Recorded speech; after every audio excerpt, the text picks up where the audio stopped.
Welcome to Appalachian Driven, and today we're going to be doing a quick little update on the 535i. I've seen a lot of comments and people's been asking about it, and in my first video I might have came off the wrong way and say that this car's already making 500 horsepower, which it is not making 500 horsepower and it's not even close, but that is the goal with this car. Today I'm just going to talk about the parts, what I've done to it, some quick updates just to get everyone up to speed with how things are going, and then what's next for the car, and then some future plans. So some of the things that we've done to this car are obviously the wheels. These are ESR wheels, they're rotary forged, and these things are a really good option to go for if you're looking for a set of wheels that are durable and that look really clean. And I love these wheels. I mean, looking at these wheels, it makes the car clean, and that's just one of the small things that we've done to this car, but I know everybody wants to dive in to know what we've done to the engine and kind of where our power's at and where it's sitting at. So we're gonna jump into that. Getting into this engine, what all have we done? Well, the first thing that we done to this car was a downpipe.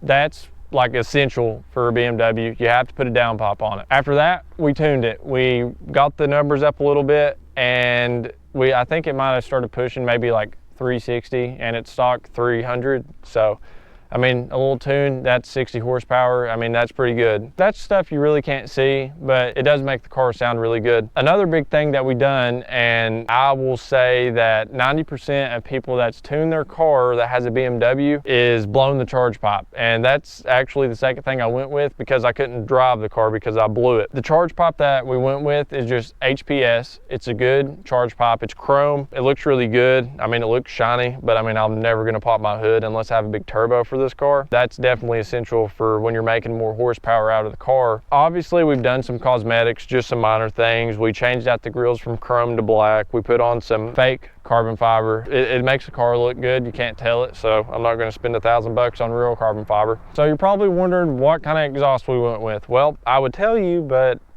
we tried to do it ourselves, and well, it did not turn out good. This is being held up by a wire. There is some things we did change out with the exhaust. So I was thinking to get a more deeper tone to the car, I was gonna run a 3.5-inch pipe out the rear end, but obviously it doesn't sound good at all. I mean, it sounds like someone's shooting a cannon off the whole time.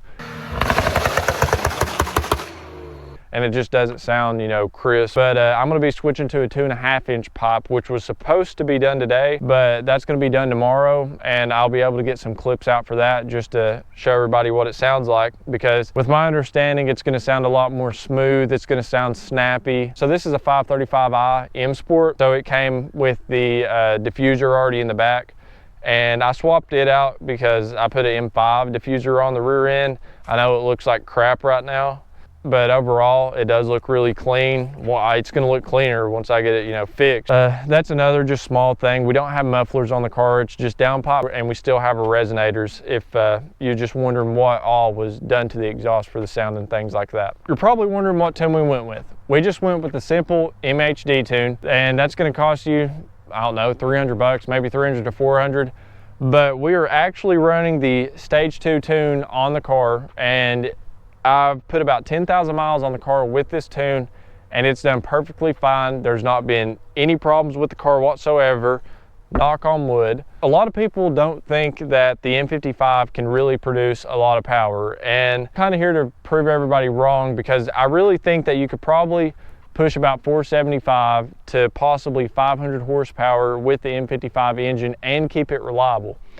But that's going to take a lot of money and a lot of upgrading and changing out a lot of parts, which I have a spreadsheet of what all I want to do to the car, but it's just going to be a little bit of a process. Some of the things that we want to do to the car, like I said, the next thing we're going to be doing is an intake. You know, we probably should have done it sooner. It's coming along. But some of the things, you know, later down the road, I don't want to do a big turbo because obviously I can get over 500 horsepower with a big turbo. But I would like to keep the stock turbo just to see, you know, what I can get it up to. But one of the things is that we're going to be doing, I'm going to be changing out the injectors Obviously just some minor things like ignition coil spark plugs, just things like that. And then I'm going to be doing an intake manifold. I'm going to go with a full aluminum instead of using this plastic one. I'm going to go with the big intercooler, and then I'm going to be doing a custom tune later down the road just to be able to get the most power out of the car that I possibly can. So adding on to the cosmetic side of it, so we're going to be doing some lowering springs. We're probably going to do some just H&Rs. I ran them on my last car. They done really well, and they,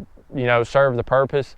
I'd like to do some sway bars just for the handling and things like that, because this car is a boat. I mean, it weighs probably over 4,000 pounds. I'd like to, you know, get it hugged to the road real good. Those are just some things, you know, that we have planned for the future. I know our past videos might be misunderstood or maybe just not organized the best that it could be, but I'm just hoping that this could clear up some of the comments and things like that, because I know that they can be a little bit confusing. I went back and I watched the videos again, and I can see where people are coming from. I hope this has cleared up some things, you know, with the comments and things like that. I know I've probably been a little bit confusing, and I'm not trying to be. I want to be an open book when telling you all about this car, and I want to give, you know, legit, authentic numbers of what the car is doing.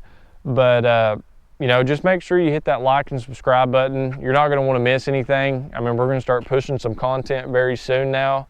I mean, we're over, well, you know, we finally hit that 1,000 subscriber mark, and I felt like it took forever, but we're going to be trying to push out some really good content, and you know, just make sure you keep it on the road.